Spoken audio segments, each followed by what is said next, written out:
Welcome back to Microsoft Sphere, where we dive deep into the tech that shapes our world. The news cycle never stops, and today we've got some absolute must-know updates that you won't want to miss.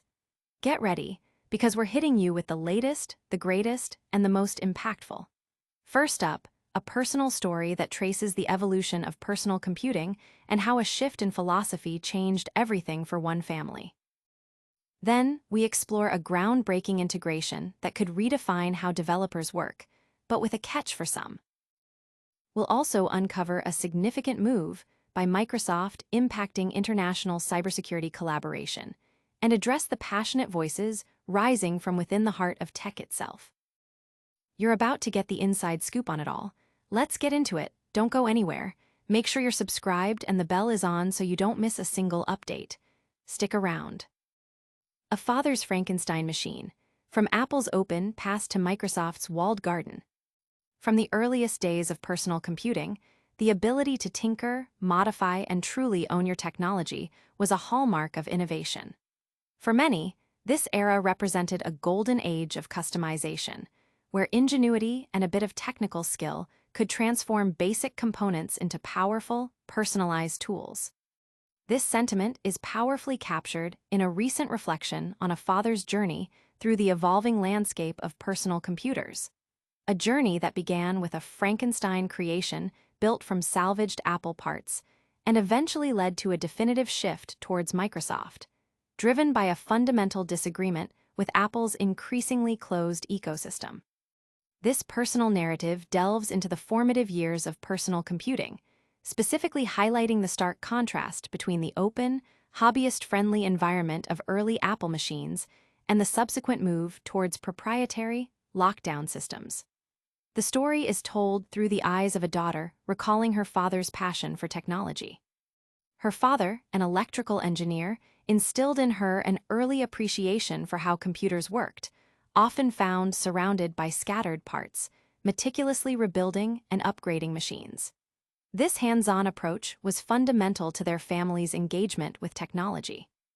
The genesis of their computing journey began in 1982 with a highly customized Apple II motherboard. Facing financial constraints as a college student, the father creatively sourced parts, even salvaging a flawed motherboard. His ingenuity shone through as he meticulously repaired it by cutting traces and soldering numerous jumper wires. The rest of the computer was assembled from catalog orders and Radio Shack finds, requiring him to often socket or solder components himself. In an era where specialized computer parts were scarce and costly, this DIY approach was not just a hobby but a necessity. He even managed to acquire an old monitor and printer, further completing his cobbled-together setup. What made these early Apple machines so appealing to enthusiasts like him was their inherent openness. The ability to reverse-engineer processes, create custom EEPROMs for compatibility with surplus parts like a salvaged keyboard, and even build a custom wooden case for the machine, showcased the boundless possibilities. This machine, built for a mere $800, approximately $2,665 in today's money, offered a stark contrast to the $2,400, about $8,034 today, cost of a comparable commercial PC, providing immense value and a deep learning experience. It was a unique creation, a testament to his skill and the open design philosophy that allowed him to tailor the machine to his specific needs, enabling him to complete university assignments using word processors and spreadsheets, a luxury many of his peers lacked. The turning point, however, arrived in the early to mid-1990s with the release of a new Macintosh. Excitedly anticipating the upgrade, the father quickly discovered a fundamental shift in Apple's approach. The new Macintosh was sealed, with soldered motherboard components, signaling a clear departure from the user-upgradable designs of the past. Further investigation revealed the use of proprietary SCSI protocols, which Apple was either unwilling or unable to share with the wider developer community. This lack of transparency and control was a deal-breaker. As he put it, Apple forces you to do it their way or no way. This walled garden approach effectively alienated many hobbyists and engineers. This experience led him to pivot towards IBM PCs running MS-DOS, which offered the openness and flexibility he craved. This transition also captivated his daughter, who vividly recalls playing a wider array of more engaging games like Doom and Wolfenstein on these new machines, which her father continuously tweaked and customized. Their home gradually filled with Windows 95 computers, becoming a hub for gaming and productivity, fostering a family environment of technological exploration and shared experiences. The narrative concludes with a reflection on the enduring value of open systems. The daughter, now an adult, carries forward this appreciation for customization, regularly upgrading her own devices. She contrasts the freedom she experiences with the perceived tediousness and frustration of using Apple products as an adult. The walled garden, she argues, is fundamentally incompatible with a desire for customization and user control, underscoring the principle that individuals should have command over their technology, not the other way around. Audience impact. This deeply personal account resonates with anyone who has felt constrained by proprietary systems, sparking conversations about the value of user control and the evolution of personal technology. Many users shared similar experiences of moving away from brands that became too restrictive. But what happens when the tools designed to boost productivity become a point of contention? We're about to look at a major AI development that might have some strings attached. AI collaboration or commodification. Google's Gemini joins GitHub Copilot, but at what cost? In the rapidly evolving world of artificial intelligence and software development, the lines between major tech players are increasingly blurring. A recent development sees Google's powerful Gemini 2.5 Pro model integrated into Microsoft's GitHub Copilot, a move that promises enhanced coding assistance for premium users, but raises questions about accessibility and value for the broader developer community. This cross-platform collaboration highlights the ongoing competition and cooperation in the AI space, particularly concerning the tools that shape how software is created. The integration means that subscribers to GitHub Copilot's premium tiers, including Pro, Pro Plus, Business, and Enterprise plans, now have direct access to Gemini 2.5 Pro, Google's most advanced AI model to date. This model is lauded for its robust reasoning and code generation capabilities, performing exceptionally well on benchmarks for common coding tasks, mathematics, and scientific applications.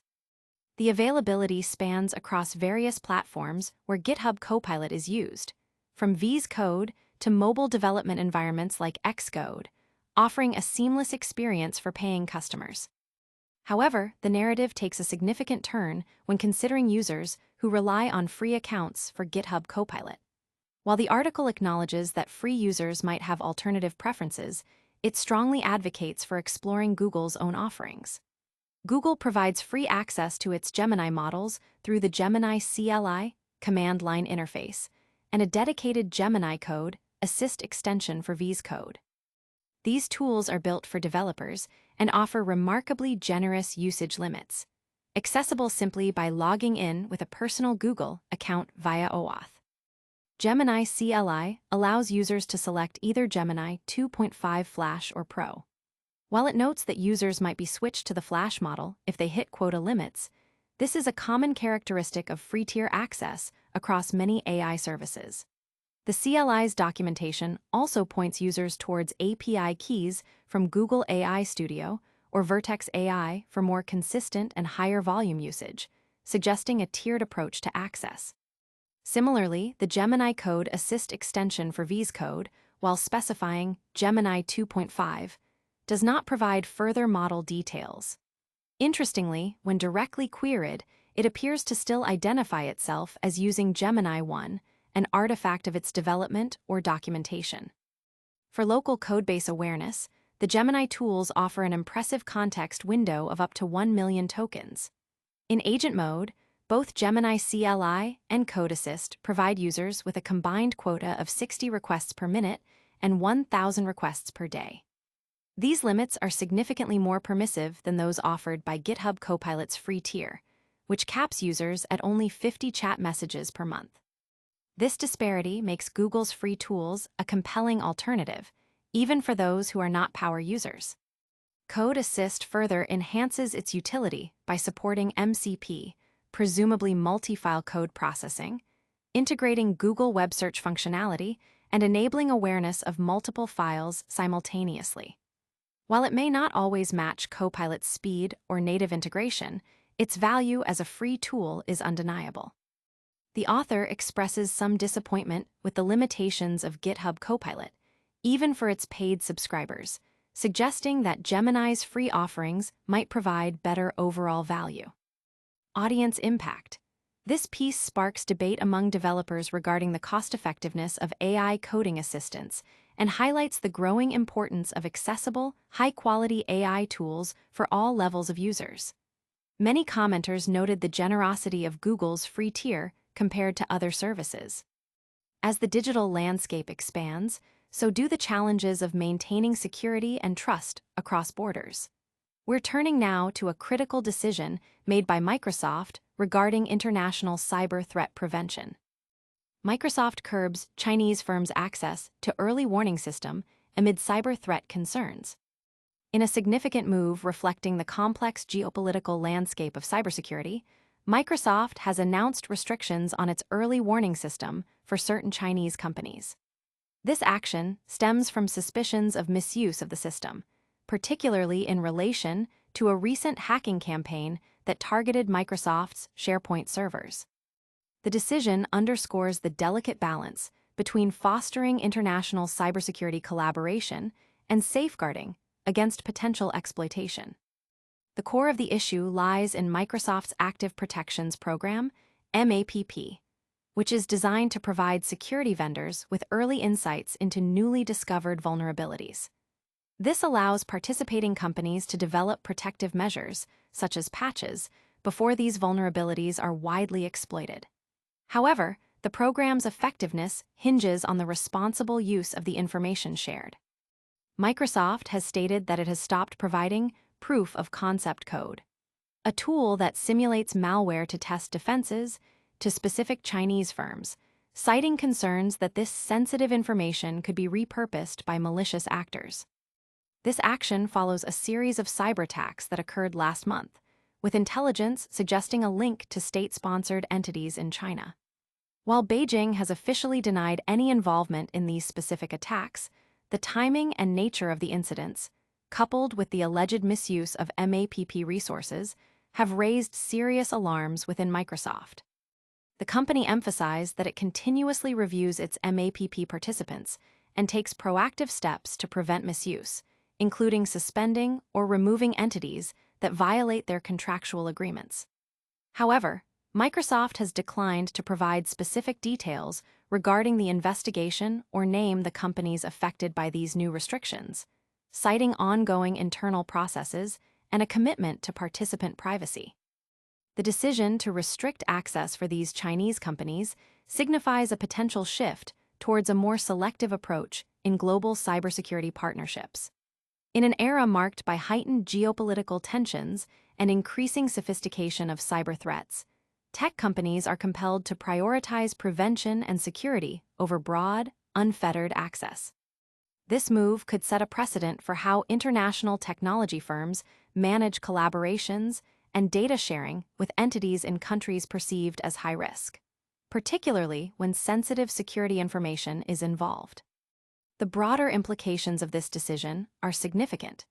It highlights the challenges faced by multinational corporations in navigating the dual demands of global business operations and national security imperatives.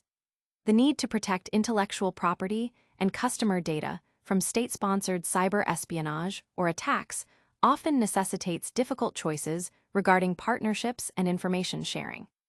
For the cybersecurity industry, this development reinforces the critical importance of robust vetting processes and continuous monitoring of participants in threat intelligence sharing programs. Audience impact.